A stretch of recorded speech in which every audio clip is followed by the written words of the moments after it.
umpisa, pero sa loob kumukulo. Mga kwento na tinakpan ng tiis ka na lang, ganun talaga. Ilang beses bang binura ang boses mo? Ilang gabing umiyak, walang nakapansin. Ngayon oras na, di na magpapaampo. Sarili mo naman ang pakinggan.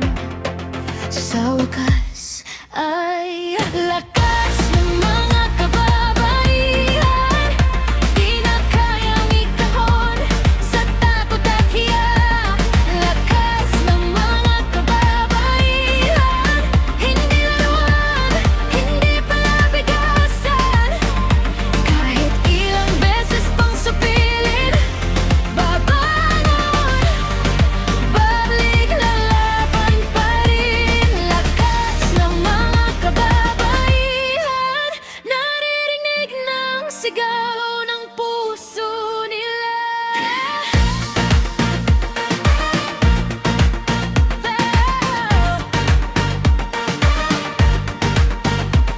May batang umiiyak sa kanto, hawak ni mama, maipasa sa braso.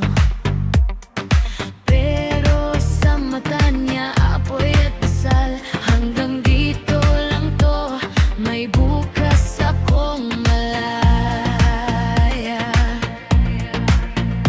Ilang beses bang sinisi ang sarili mo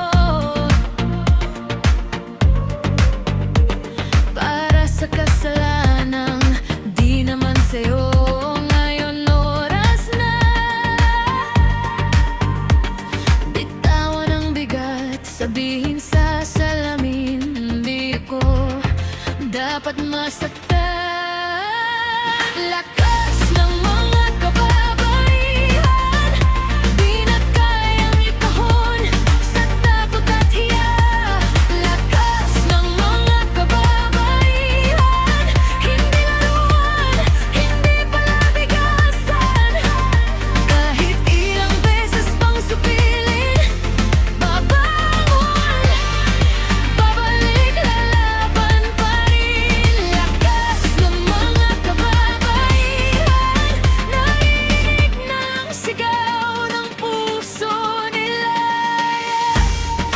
Para sa ate, nanay, lola, dalaga, sa tinuro na unang ibabago ka.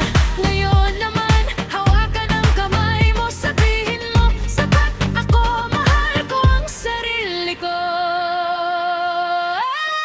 Lakas ng mga kababaihan, di na kayang ikahon sa takot at hiya. Lakas ng mga kababaihan, taas na, walang atras sa gitna. Kahit ilang beses pang supilin, babangon, labalik, lalaban pa rin. Lakas ng mga kababaihan, isang tinig, sabay-sabay malaya na sila.